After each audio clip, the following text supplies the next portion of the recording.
What if I told you that a stranger was keeping a secret diary about you? A diary so detailed, it logs every single place you go. Your home address, your workplace, the coffee shop you visit every Tuesday, the doctor's office. It knows when you arrived, how long you stayed, and the exact route you took to get there.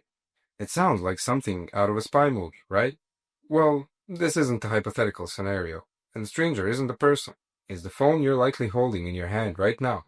Welcome to Cyber Insider. Today, we're pulling back the curtain on the most invasive settings that are active on your phone by default. These aren't buried in code or hidden behind complex menus. They're ticking time bombs for your privacy, enabled from the moment you turn on your phone. And the most dangerous one of all is the feature that turns your phone into a 24/7 personal tracker. Stick with me, because by the end of the video, you'll know exactly how to find it and shut it down for good.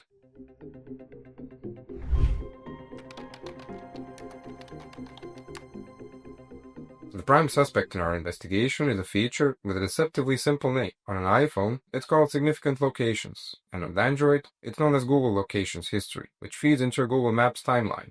The purpose, according to tech companies, is convenience. It helps your phone learn places that are important to you to provide personalized services, like predicting your commute traffic or creating memories in your photo album. But the reality of what it collects is staggering.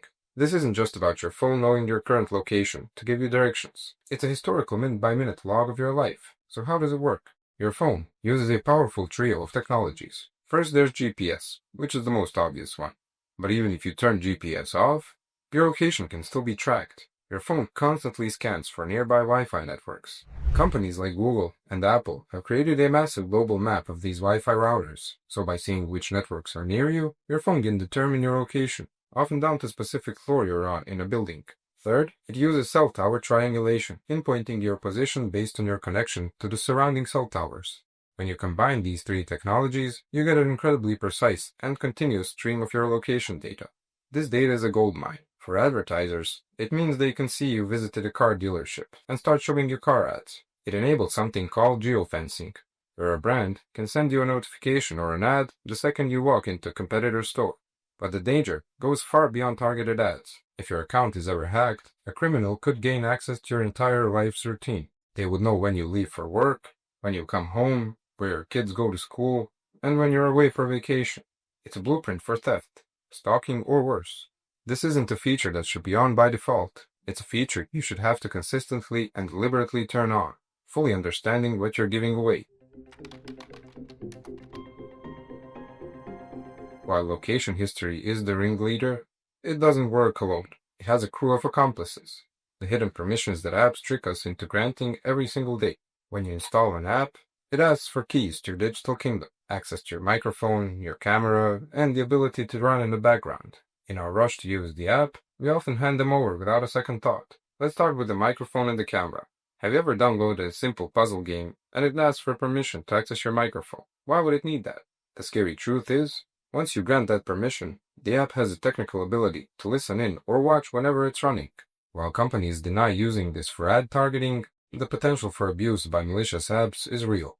Thankfully, modern versions of iOS and Android have a helpful feature. A small green or orange dot appears in the corner of your screen whenever an app is actively using your camera or microphone. This is your warning sign. If you see that dot when you don't expect it, it's time to investigate your permissions immediately.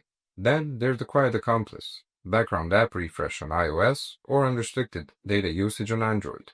This is the permission that allows an app to work even when you're not using it. It's useful for a messaging app to receive new messages or for a weather app to update the forecast. But it's also a huge privacy risk. A social media app with this permission and location access can constantly update its servers with your location, even if you haven't opened the app in hours. This not only drains your battery and eats your mobile data, but it means the app is perpetually collecting information about you in the background. You may be at a political rally, confidential business meeting, or a hospital, and an app you're not even using could be logging that location data. It is absolutely essential to go through your apps and decide on a case-by-case basis which ones truly need to be running when you're not looking. Now for a setting so hidden, most people don't even know it exists. Every smartphone has a unique resettable ID used exclusively for advertising. On Apple, it's IDFA, or Identifier for Advertisers. On Android, it's the AAID, Google Advertising ID. The best way to think about this is like an invisible license plate on your back. As you walk through the digital world, from one app to another, data brokers and ad networks are watching this license plate. They see you use a fitness app, then a food delivery app, then a news app. Because you have the same license plate in all three, they can tie that actively together. They build a profile. You're interested in weight loss, you like to order pizza on Fridays, and you read articles about a certain political party. This profile, linked to your unique ad ID, becomes incredibly valuable, and is bought and sold by data brokers you've never heard of. This is where the fight for privacy is heating up. Apple took a massive step with app tracking transparency. This feature forces apps to ask you a simple question. Allow app name to track your activity across other companies' apps and websites. It puts the choice in your hands, and you should almost always say no. On Android, the control is less direct. You can't turn the ID off, but you can reset it. Doing this is like changing your license plate. All the old data they collected is now linked to an old plate and doesn't exist anymore, forcing trackers to start from scratch. It's a powerful and simple way to disrupt the constant surveillance of your digital life. Alright, you understand the risks. Now let's take action. Grab your phone and follow along. We're going to do a 5-minute privacy makeover that will shut down these ticking time bombs. Disabling these features will not break your phone. Your maps and apps will still work, and you'll just be doing it on your own terms. First, let's disable the location diary. On an iPhone, go to Settings, Privacy and Security, Location Services, scroll all the way to the bottom, and tap System Services. Find significant locations, tap it, and turn it off. While you're there, you can also hit Clear History to erase what it's already stored. On an Android phone, go to Settings, then Location, then Google Location History, tap Turn Off, and choose to pause it. You can also manage and delete your existing history here through your Google account. Second, let's review those app permissions. On both iOS and Android, go to your Privacy and Security settings. You'll see categories like Microphone, Camera, and Photos. Tap into each one. You'll see a list of every app that has requested access. Go through the list. Does that silly game really need your microphone? Does that photo editor need your contacts? If it doesn't make sense, turn it off. Be ruthless. Third, let's tame Background App Refresh. On an iPhone, go to Settings, then General, and then Background App Refresh. You can turn it off entirely, or better yet, go through the list and disable it for apps that have no business running in the background. On Android, this is often found under Settings, Network and Internet, Data Usage. You can manage background data on an app-by-app basis. Finally, let's reset that ad ID. On an iPhone, go to Settings, Privacy and Security, and Tracking. Make sure Allow Apps to Request to Track is turned off. On Android, go to Settings, Google, then Ads. Tap Reset Advertising ID and confirm. While you're there, also choose to opt out of ads personalization.